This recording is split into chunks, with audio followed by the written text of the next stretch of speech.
গুরুত্বপূর্ণ সময় সকলে এখানে একত্রিত হয়েছে। দেশের একটি গুরুত্বপূর্ণ সময়। কিছুদিন আগে দেশে নির্বাচন হয়েছে। এই নির্বাচনের মাধ্যমে গণতন্ত্রের যাত্রা শুরু হয়েছে।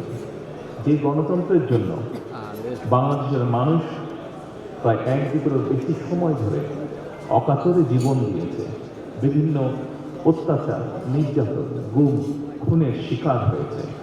এত ত্যাগের বিনিময় আমরা আজকের এই গণতন্ত্রের যাত্রা যদি সূচনা হচ্ছে বা হয়েছে নির্বাচনের মাধ্যমে, সেটির সুযোগ পেয়েছি।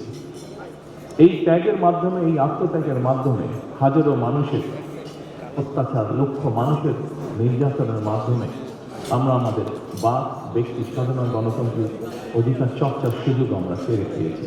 সেজন্য প্রথমেই আসুন আমরা আল্লাহর দরবারে শুকরিয়া আদায় করি। সম্মানিত উপস্থিতিবৃন্দ, বাংলাদেশের মানুষ আজকে অনেক প্রত্যাশা নিয়ে, অনেক আকাঙ্ক্ষা নিয়ে, অনেক আশা নিয়ে আমাদের সকলের দিকে তাকিয়ে আছে, বিশেষ করে রাজনৈতিক দলগুলোর দিকে তাকিয়ে আছে।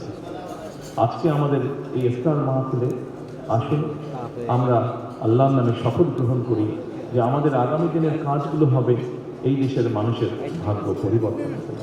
আসুন আমরা আল্লাহর দরবারে সেই রহমত চাই যার মাধ্যমে আল্লাহ আমাদেরকে এই দেশের মানুষের ভাগ্য পরিবর্তনের জন্য, এই দেশের ভাগ্য পরিবর্তনের কাজ করার তৌফিক আমাদেরকে আল্লাহ তাআলা দিবেন। পরিশেষে আমি আবারও বাংলাদেশ জামাতে ইসলাম এবং জামাতে ইসলাম নায়েবে আমির শফিক সাহেব সহ সকল নেতৃবৃন্দকে আন্তরিক ধন্যবাদ জানাচ্ছি আজকে এখানে আমাদেরকে দাওয়াত করার জন্য। আসসালামু আলাইকুম।